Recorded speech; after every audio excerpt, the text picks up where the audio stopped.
My name is Ramona Baxter, and I work as the Executive Director of the Nzen'man Child and Family Development Center that's located in Lytton. Within the Nlaka'pamux territory. Now, a little bit about myself before I get into this fun stuff is I was born and raised in Lytton, and I currently reside on at Shkapa, which is one of the small reserves in our nation. And the nation that I'm from is the Nlaka'pamux Nation. So is there anybody else in the room that is from the Nlaka'pamux Nation? Yay, nice to see you. Oh, I recognize you too. So again, we're really proud to be here and honored to be here to share some of the preliminary work that we have been doing in collaboration with SFU. So the project that we're going to be talking about is called the Bridging the Cultural Gap through Collaborative Dialogue and Early Identification and Intervention for Children at Risk for ASCD. So before I get started, I just wanted to do a quick introduction of our team. So it was this project was a collaboration with SFU, and myself, I work as the executive director of the organization, and we have Rona Sterling Collins with us, who has been with Nzen'man for a number of years as our ASCD consultant, as a general consultant for us, and also as a AECD regional advisor. So Rona and I are coming up close to our 30th anniversary. Oh my God. 30 years. I think I met Rona when I was like 17, 18, when I started our social work program. So we went through school together, and we've known each other for a long, long time. And I'm just really honored to have that friendship with you over and above the professional. You know, sometimes we disagree and stuff, but that's okay, right? But I just wanted to thank you, Rona and Grace, for involving and asking Nzen'man to be a part of this project. We're really proud of that. We also have Janessa Sam, who's our early years supervisor at Nzen'man, and Janessa is in the room with us. Yay, there's Janessa. Welcome, Janessa. And I also wanted to acknowledge Marika Sam. Marika is one of Nzen'man's board members, so thank you for taking time out of your day to come and hear this good work. We also have Angela Brown, who's our daycare manager at Nzen'man, and she couldn't be here today. She really wanted to. And of course, Dr. Grace Yaroki.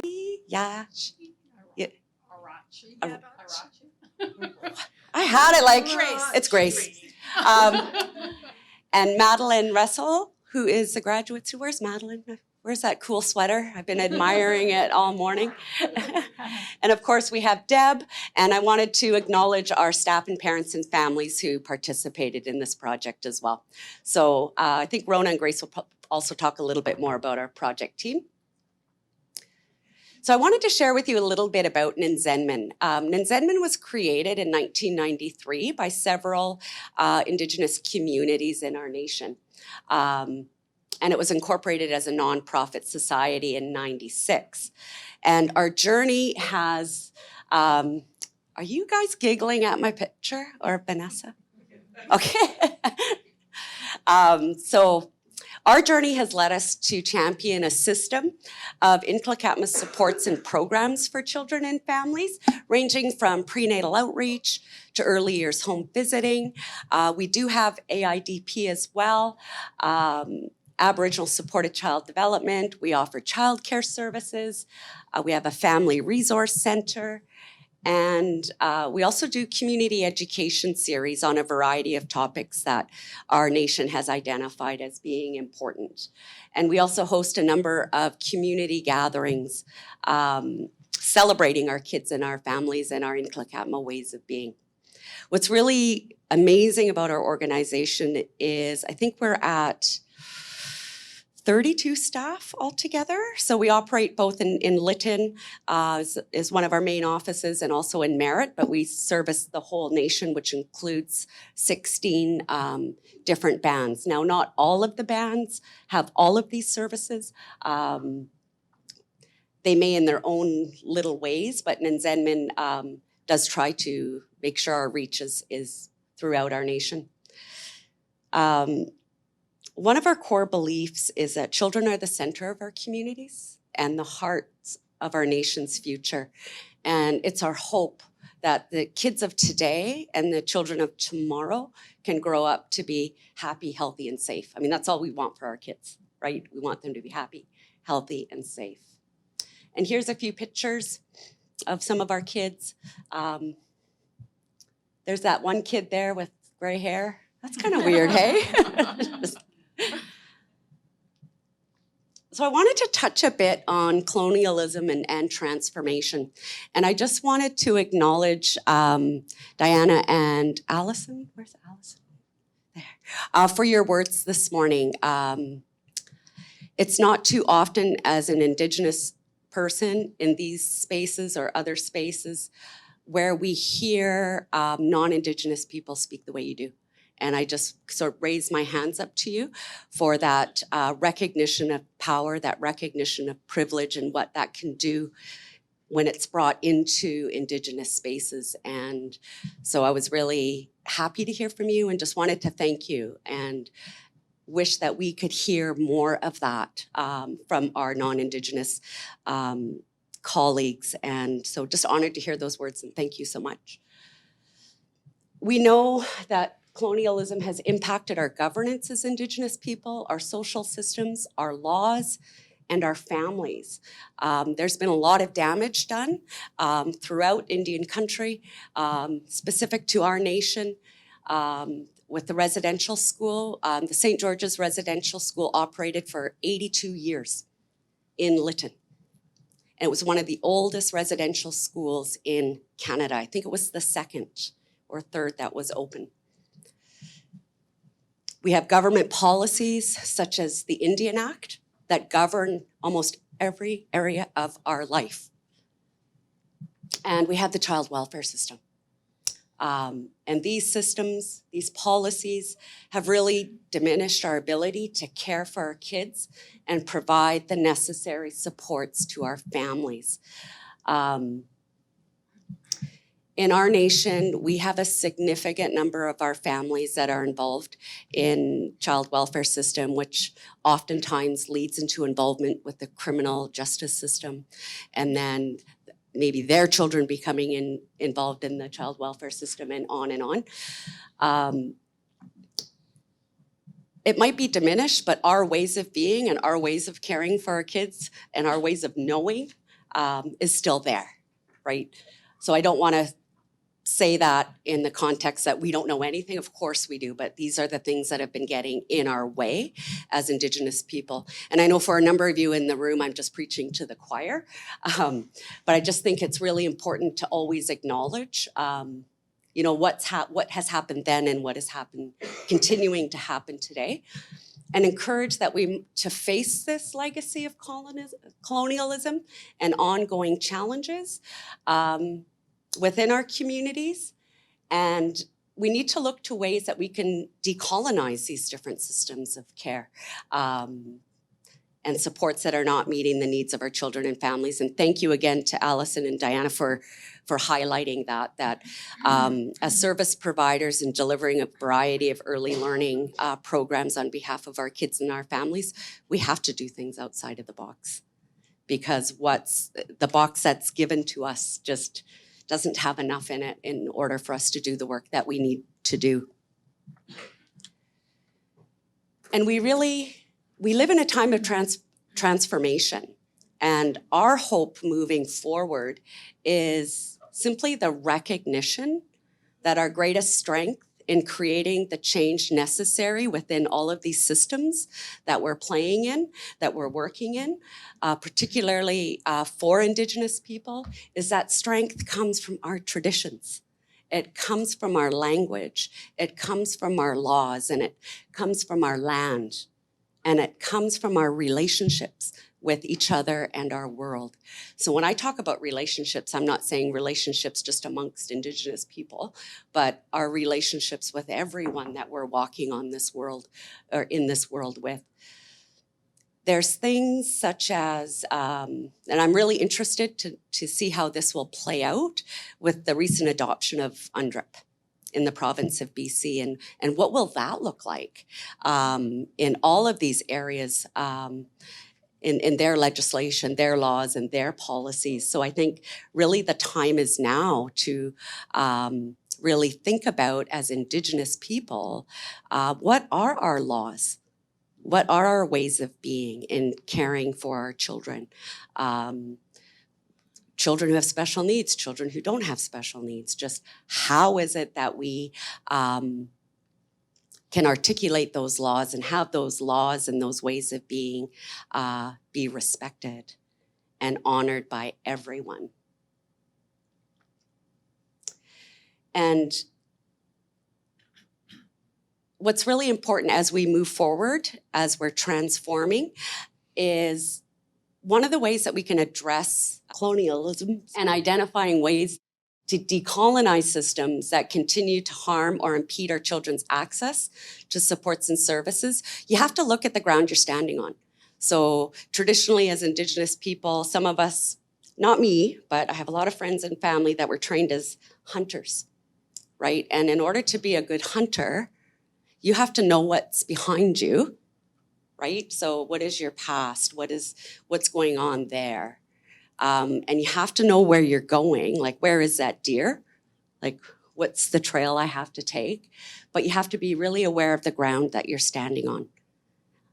So this project, where we are right now, really allowed us and created that space to really look at the ground we're standing on in terms of what are those promising approaches to early identification of ASCD in Indigenous communities and family supports with our Nlaka'pamux lens. And we had never really been given that opportunity. We talk about it, right? So when we're looking at the contract and we're looking at, you know, some of the things, like we could really relate, Diana and Allison, to what you were sharing about your work with families. You know, we look at the policy manuals and go, well, this isn't going to fit. We're just going to do it our way because this is what makes sense for our families. This is what makes sense for our children. So I just wanted to say thank you to Grace and Rona for the vision of this research project to allow us to really understand that ground we're standing on. In our community, we have a high number of children that have received a diagnosis of autism. For Lytton, who's been to Lytton? It's kind of a small little place, isn't it? And we have, I believe it's nine children that have that diagnosis, and we're talking a community of 1,500, right? Our experience in this space of early identification and early intervention supports and so forth, it's difficult. A number of our families in our nation simply don't have access, right? If you've been to Lytton, who's been to the west side? Who lives on the west side? There you go, there's our west side girls. So when I say the west side, that means the only way you can access that community, there's two ways, is through a 2-car ferry that goes across the Fraser River. And oftentimes it's closed. Not often, but there are periods of time during the year it's closed. So summer it would be because of high water, right? There's too many big logs coming through. And winter because of the ice coming through, right? It's just simply too dangerous to use the ferry. So the alternative is our families and our staff and board members have to walk a trestle. It's a train trestle, right? So, and it's quite long. I mean, it spans across the whole river. And, you know, they're walking along it and the train's going by, you know. It's difficult when it's minus 20 sometimes, right? There is another mode, which is another little walking bridge, right? It's the water pipe, right? I've never done that one. That one kind of looks a bit sketchy. But if people are living on that side of the west side, it's easier to do that one than go on the other side, I think. So access can be a challenge. Poverty is an issue in our community. We have a number of our families who rely on social assistance. We are home visitors and our staff do a lot of work that you were talking about. You know, we're not going to get the ASQ done today, and that's okay, right? Because you need to get to the doctor, you need help going here or doing this. But once our children eventually get an assessment, it requires that they travel to either Kamloops, Kelowna, or Vancouver, which is problematic in itself. They get the diagnosis. And it's like, so, and now what? So we often get these big reports to say this, here's the strategies, you need to get a behavioral consultant, and then you need to do this, and it's frustrating and it's challenging. So what we're finding in our community for children who have this diagnosis is they can get the diagnosis. Might take a year or a bit, which is not right, but it's the services. How do we get that behavioral consultant to come to Lytton? They don't have time to build the relationships with the family. They're in and out, or they're going, can we do it through Skype? So that building of relationship in terms of identifying the programs and services and approaches that will work is a challenge. Getting things like an OT to come to Lytton or getting our families to an OT is a challenge. So I think it's really important in Indigenous communities to really begin to explore that we do have our own ways that could be healing, that could help our kids and help our families living with autism. And it's about having that conversation about what will work to help them move forward so that they can grow up to be happy, healthy, and safe. There have also been situations in our community where children have had to move, or it's suggested that they move out of their home community, and that's just out of the question. Giving up their family and their friends and their land to get a service and giving up all of that, I see as causing more harm in the long run. We really believe that it's not a program, it's not a service that's going to heal our children. It's a relationship, right? It's through relationships that we can move forward in a good way. But just in closing, I just wanted to just kind of ground this work in what we would also see as being really helpful for systems and for non-Indigenous folks is to really take the time to look at how is it that I am building relationships or not building relationships, but also what is it that you know and what is it that you don't know. As an Indigenous person, I'll just give you an example. When I look at whether it's a school district map, whether it's a MCFD service delivery map, or how they break us all out into different regions for different services. For me, I don't recognize myself in those at all. Where I would recognize myself is if we had a map that shows the nations, right? So it's really important to me when I think about the ground we're standing on and having an understanding, I need to know as an Nlaka'pamux person and my role in championing, supports and services for our own kids is what is actually happening in our nation. And that information is really hard for us to get. There's some things that are happening that include the Lillooet community. Well, we're very, very different than the Statlium, right? So it's being really aware for systems not to take that pan-Indigenous approach, right? I'm very different than my Stolo cousins. We have different laws, we have different beliefs. There might be some common elements to it, but our interpretation of it and how it's carried out can be very unique. So when I think of systems and I think about reconciliation, I think it's important for governments and programs to really look at what are you doing in the nations, not in service delivery 13. I think that's what we are. Gold Trail. As an Nlaka'pamux person, when you say Gold Trail, I mean, in Lytton, that's where the huge gold rush war was, right? It's almost like right? So it's just food for thought. And I've been thinking more and more about it as I look at what is available to us. And, it's hard for me to ascertain what is exactly happening and what information is it that the systems hold about us and how to get that info. So I think if we can begin thinking about systems, really learning about the nations that they're serving, that they're funding for certain programs and services. I think that could open up a whole new conversation, and having other service providers, governments really understand what it's like to do business in the Nlaka'pamux Nation, right? What does it look like to do business with the Stolo and the Statlium and all those unique differences and so forth? And I think once we begin to look at our land in terms of who the rightful holders are, which are the nations, I think that's when we can start making a little more headway in this whole idea of reconciliation. So that's just my little plug around that, but that's what would be helpful for me. So in closing, we see this as like a trail forward. So, and I think I've already spoke to it. We simply need to know and work with the systems that impact our kids and families today while rebuilding our capacity. And nations need the space to do that, right?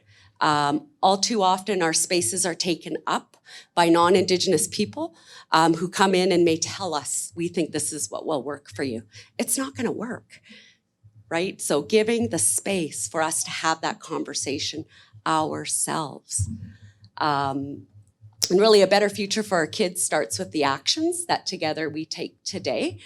So our hope from these sorts of gatherings and the preliminary research and the things that we're learning will create that space necessary for the continued dialogue and recognition that the systems today are simply not meeting the needs of our kids, from early identification to intervention, and that it's through, again, more dialogue that we can see that change happening, and for that to be grounded in a respect for our Indigenous ways of being and knowing. So thank you.